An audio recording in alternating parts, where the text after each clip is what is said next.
Hello बच्चों, स्वागत है आपका अपनी classes exam study with you में। बच्चों, जैसा कि आप सभी जानते हैं कि हम लोग कक्षा 12वीं का, ठीक है, एमपी बोर्ड का जो है भूगोल का पेपर है 2022 का, वो डिस्कस कर रहे हैं बेटा। ठीक है, ध्यान से बताया आप लोगों को। ठीक है बेटा, तो अगर आप लोग चैनल पर नए हैं तो प्लीज़ आप लोग चैनल को सब्सक्राइब कर लीजिएगा और बेल आइकन को प्रेस करना आप लोग बिल्कुल भी मत भूलिएगा। ठीक है बेटा, ध्यान दीजिएगा बेटा। इसका हम लोग पार्ट 1 यानी कि हम लोग जो अदर एक्टिविटीज सारी पढ़ चुके हैं। हम लोग क्वेश्चन नंबर 6 से लगा के 20 तक भी पढ़ चुके हैं। हम लोग थोड़ा जानकारी दूंगा बेटा आप लोगों को कि हम लोग अथवा सहित क्वेश्चन सारे सॉल्व कर रहे हैं। ठीक है, हम ऐसा नहीं कर रहे हैं कि केवल जो है वो 2 क्वेश्चन अगर आते हैं एग्जाम में ऑप्शनल तो वो एक करेंगे। हम दोनों को करते हैं। कारण ये है कि दोनों क्वेश्चन में से कोई एक क्वेश्चन या किसी भी टॉपिक का कोई भी क्वेश्चन आपके एग्जाम में आ सकता है। ठीक है, क्योंकि बोर्ड एग्जाम में काफ़ी बार क्या होता है बेटा कि क्वेश्चन रिपीट भी होते हैं। लगभग 100 टाइम जैसा होता है कि कुछ ना कुछ क्वेश्चन रिपीट होते ही होते हैं। या हम बात कर सकते हैं कि 10% जो होता है, मान लीजिए 100 नंबर आपका पेपर 100% है, उसमें 10% जो क्वेश्चन होते हैं, यानी कि हम लोग बात कर लें कि 2 या 3 क्वेश्चन जो आपके होते हैं वो आपके आते ही आते हैं लास्ट ईयर पुराने पेपर में से। ठीक है बेटा, तो ध्यान दीजिएगा बेटा थोड़ा सा आप लोग कि हम लोग जो है क्वेश्चन नंबर सारे क्वेश्चन कर चुके हैं हम लोग ये। ठीक, क्वेश्चन नंबर 20 तक हम लोग कर चुके हैं बेटा। तो आपको इसको पीडीएफ भी मिलेगी बिल्कुल फ्री ऑफ कॉस्ट, कोई चार्ज नहीं है उसके लिए हम लोगों का, है ना बेटा।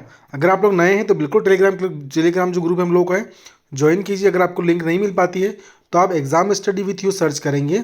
ठीक है, तो आपको बिल्कुल वहाँ पर हम लोग जो टेलीग्राम ग्रुप है मिल जाएगा। आप लोग जाइए, उसको ज्वाइन हो जाइए अच्छे से। ठीक है बेटा, स्टार्ट करते हैं। आज का पहला क्वेश्चन होगा क्वेश्चन नंबर 21 के प्रदूषण के प्रकार लिखिए। प्रदूषण के कितने प्रकार होते हैं? तो देखिए, प्रदूषण की अगर बात करें तो कई प्रकार के होते हैं। उसमें से कुछ एग्जाम्पल हमने लिए हैं, जैसे कि वायु प्रदूषण, जल प्रदूषण, मृदा प्रदूषण, ध्वनि प्रदूषण, रेडियोधर्मी प्रदूषण, ठीक है, थर्मल प्रदूषण और प्रकाश प्रदूषण। इसमें से आप कोई भी 3 लिख सकते हैं वहाँ पे आपके एग्जाम में। ठीक है बेटा, फिर अगला क्वेश्चन है कि ग्रामीण व नगरीय जनसंख्या में कोई 3 अंतर लिखिए। तो ग्रामीण और नगरीय जनसंख्या में जो है अंतर वह निम्न प्रकार या निम्नलिखित है। ठीक है, देखिएगा आप लोग क्या बोल रहे हैं। पहला इसमें बोल रहा है बेटा वो कि आबादी, ग्रामीण क्षेत्रों की आबादी कम होती है, ठीक है, जबकि नगरीय क्षेत्रों की आबादी ज़्यादा होती है। जनगणना ब्यूरो हर दशक में जनगणना के बाद शहरी क्षेत्रों को विभाजित करता है। आमतौर पर 25,000 या हम लोग बात करें 2,500 से ज़्यादा लोगों की आबादी वाले शहर को शहरी क्षेत्र माना जाता है। ठीक है, फिर हम बात करते हैं कि आजीविका। तो ग्रामीण क्षेत्रों में खेती और पशुपालन मुख्य आजीविका है।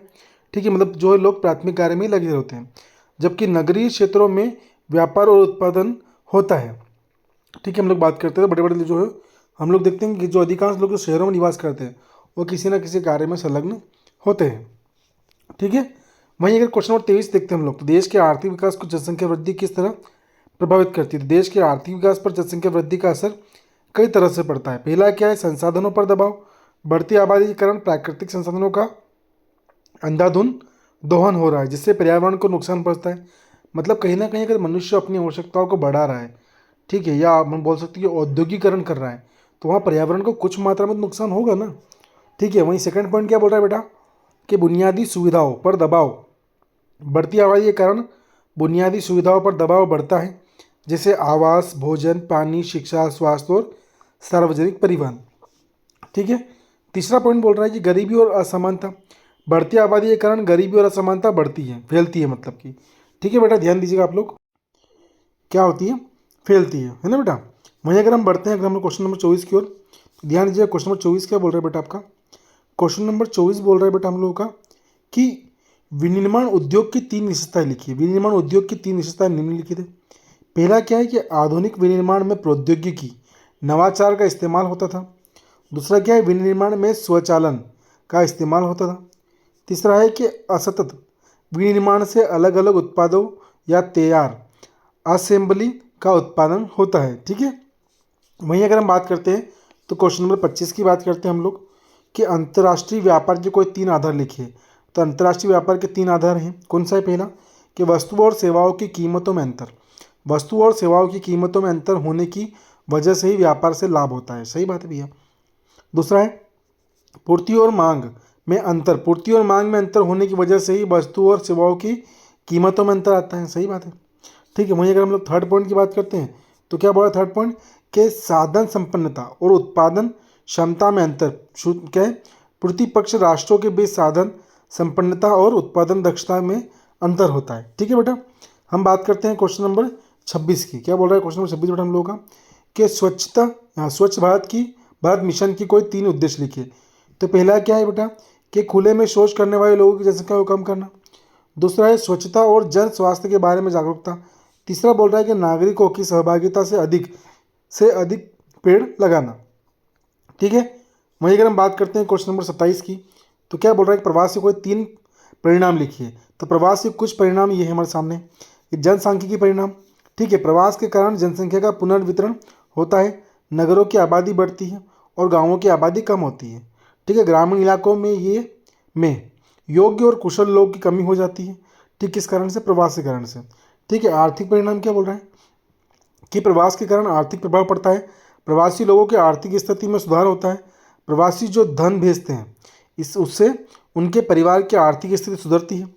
ठीक है, वहीं अगर हम बात करते हैं क्वेश्चन नंबर 28 की, तो क्या बोल रहा है कि भारतीय कृषि की 3 समस्याएं लिखी। भारतीय कृषि की 3 मुख्य समस्या है। पहला क्या है?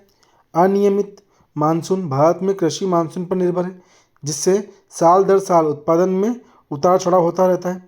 दूसरा है कि भूमि सुधार की कमी। भारत में भूमि का औसत आकार करीब 1.1 हेक्टेयर है। 4.9% से ज़्यादा किसानों के पास भारत के 32% खेत नहीं है। सही बात है। तीसरा बोल रहा है कि कृषि मजदूरों की समस्याएं कृषि मजदूरों को अल्प रोजगार, अविकसितता और अधिशेष जनसंख्या जैसी समस्याओं का सामना करना पड़ता है। ठीक है बेटा, वहीं अगर हम लोग आगे बढ़ते हैं तो आगे देखते हैं हम लोग हमारा क्वेश्चन नंबर 29 कि नियोजन से हुए विकास को लिखिए। नियोजन से हुए विकास के कुछ उदाहरण इस प्रकार हैं। कैसे हैं समझिएगा आप लोग, इस प्रकार हम लोग को उदाहरण दिए हुए हैं। ठीक है बेटा, ध्यान दीजिएगा। तो पहला है नियोजन से पूर्व निर्धारित उद्देश्यों को पाने के लिए विवेकपूर्ण मार्ग मिलते हैं। दूसरा है नियोजन के साथ के लक्ष्यों को पाने के लिए सभी सदस्यों को काम करने में मदद मिलती है। तीसरा बोल रहा है कि नियोजन से कंपनी के भीतर निचले स्तर के विभागों की कार्यक्षमता को विकसित किया जा सकता है। चौथा बोल रहा है कि नियोजन से संगठनों को लक्ष्य और उद्देश्य निर्धारित करने में मदद मिलती है। वहीं अगर क्वेश्चन नंबर 30 देखते हैं हम लोग, हमारा अगला क्वेश्चन हम लोगों का, तो क्या बोल रहा है कि भारतीय कृषि के प्रकार लिखिए। तो निर्वाण कृषि, जैविक खेती, औद्योगिक खेती, बागवानी, लय खेती, कृषि वानिकी, खाद्य फसलें, नकदी फसलें, वृक्षारोपण, ये सभी क्या है? कृषि के प्रकार हैं। तो पहला पॉइंट क्या बोल रहा है इसमें? भारत में कृषि का मुख्य प्रकार निर्वाण कृषि। इसमें किसान अपना और अपने परिवार का पेट भरने के लिए अन्न का उत्पादन करते हैं। दूसरा है भारत में कुछ कृषि उत्पादन का 80% हिस्सा खाद्यान्नों का होता है। दूसरा बोल रहा है कि भारत में जलवायु विषमता के कारण कई तरह की फसलें ली जाती है। चौथा पॉइंट बोल रहा है कि भारत में ज़्यादातर कृषि क्षेत्रों में बारिश कम होती है, सिंचाई की सुविधा भी कम होती है। ठीक है बेटा, देखिए तो बेटा आप लोग जो है ना पूरा पेपर जो है यहाँ पर ख़त्म हो रहा है बेटा। ठीक है, अगर आप लोग क्लास पसंद आ रही हो तो प्लीज़ आप लोग चैनल को सब्सक्राइब कर लीजिएगा और आपके जितने भी फ्रेंड्स हैं उन सभी को रिकमेंड जरूर कीजिएगा। ठीक है बेटा, थैंक यू सो मच।